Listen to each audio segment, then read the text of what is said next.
Well, I think the most important thing is I love the way he thinks, and I think you want Zeke to feel the same way, because at the end of the day, it's about ball distribution. I mean, that's always an emphasis.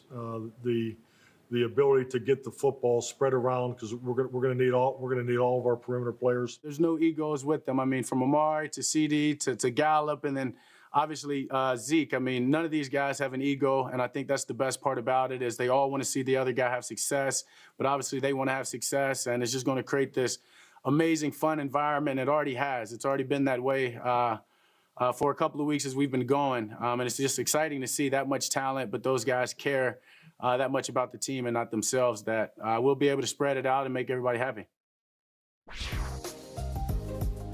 Ooh, I love the optimism, Dak. I really do. The Cowboys did rank near the top of the league offensively in most categories. Look at this. They're first in yards per game as well last season. Okay, Mike McCarthy's first season down there in Dallas, Nate. You heard Dak Prescott. You got to love it. You got to love it. The contract stuff can get kind of weird, but he's like, it's amazingly fun down here. It's great. Kyle, tell me, could the Cowboys have the best offense in the NFL? I mean, absolutely, yes. The short answer is yes. Those wide receivers alone are absolutely ridiculous, and they got Zeke, and we know all the players. My answer, though, is a respectful, who cares? And let me tell you what I mean.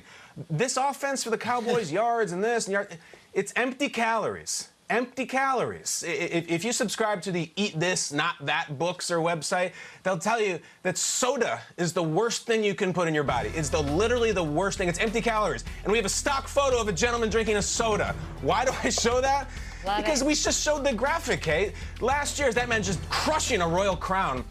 Last year, the Cowboys had the #1 offense in the league, and it was one of the more average Cowboys teams of my lifetime. We've seen a Drew Brees team with one of the #1 offenses in the league, and they're 7-9. I just don't care. Like, I want to see, we're going to end the season, okay, they're 8-8, they're 9-7. Well, they have the #1 offense. It's just that's such every negative thing that gets said about the Cowboys is that it's more sizzle than steak. I want some steak. I need to see them win a couple of playoff games before I give them the Intercontinental belt because they had a whole bunch of yards. It's like box office. Last year when we used to go to movies, one of the highest grossing movies was that Lion King remake. That thing was a hack job. Simba's eyes had no soul in them. Nobody liked that, but it made a ton of money. Congratulations. I don't want to see that happen to the Dallas Cowboys this year. So I don't care if they break every offensive record in the book. How about you break a few boards with some kung fu punches in the playoffs? That's what I want to see. I love it. Billy Eichner's at home shaking his fist. How dare you? That Lion King had heart and soul. I will say this. The Cowboys were very interested in seeing what they're going to be on offense and how it's going to work. I mean, this is high praise, though, to say best offense. You realize how good the Ravens were last year? Do you realize how good the Chiefs were last year? I don't know if they're going to be the best offense in 2020 because they have a new coach and a new scheme that they're going to be putting in. Now, of course, Kellen Moore is over there, and, of course, we add CeeDee Lamb. But to Kyle's point, this is not going to be what makes it. The Cowboys are not going to beat teams 53-52 next year. That's not what's going to get it done. It's going to be all of these collective pieces coming together for a common goal. Look, the Cowboys haven't been to a Super Bowl since 1996. I think they would love to at least be relevant and play in an NFC Championship game, which they have not played in since 1996. All this stuff is secondary. Kyle's right. I love CeeDee Lamb. I don't know if he's going to have a huge 1,000-yard season with 20 touchdowns in a global pandemic when he hasn't had a chance to throw at Dak Prescott for more than a couple weeks. But I do know the Cowboys are going to be relevant. And I do know Jerry Jones was up there yesterday and he had the word grace being thrown around about it, saying, let's show grace with the anthem. Let's show grace with the players. How about we show some grace to the Cowboys here and say, let's just wait and see. Let's not put these expectations on this offense just yet. Let's see how Mike McCarthy does. Let's see how Prescott looks with some of these new players. And let's just see how the season unfolds. Who cares about most yards and most points and all this stuff? Cowboys fans just want wins at this point.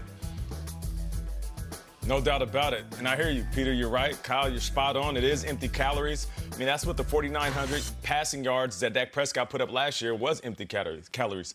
And I like that stock photo of that guy drinking. What was that, a RC Cola? It seems like an old school drink right there. Oh, yeah. But what I like more than that is the Chiefs offense. That's what I like more than anything. So if you're asking me, will the Cowboys be better than this guy? Pat Mahomes coming off a $500 million deal.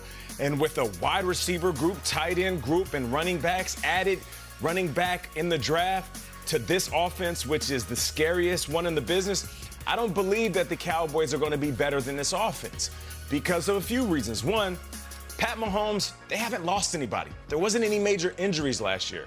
And when you think about the Dallas offense, there's just too many variables. There's a new head coach. There's the pressure on Kellen Moore. Dak Prescott on a prove-it deal. CeeDee Lamb is a new player within this offense. Amari Cooper just got a new deal. So they're going to have to prove it to me first versus me coming out and saying the Cowboys are the best offense in the business. Because I said that last year, and they were watching the playoffs just like we were from their couch. So I'm going to wait and see before I crown these guys the best O in the NFL. Yeah, Nate, I kind of think you could have stopped at because Patrick Mahomes and just ended it there. That's why they will have the best offense, as we all sort of agree with and have seen over the past couple of years. Well said.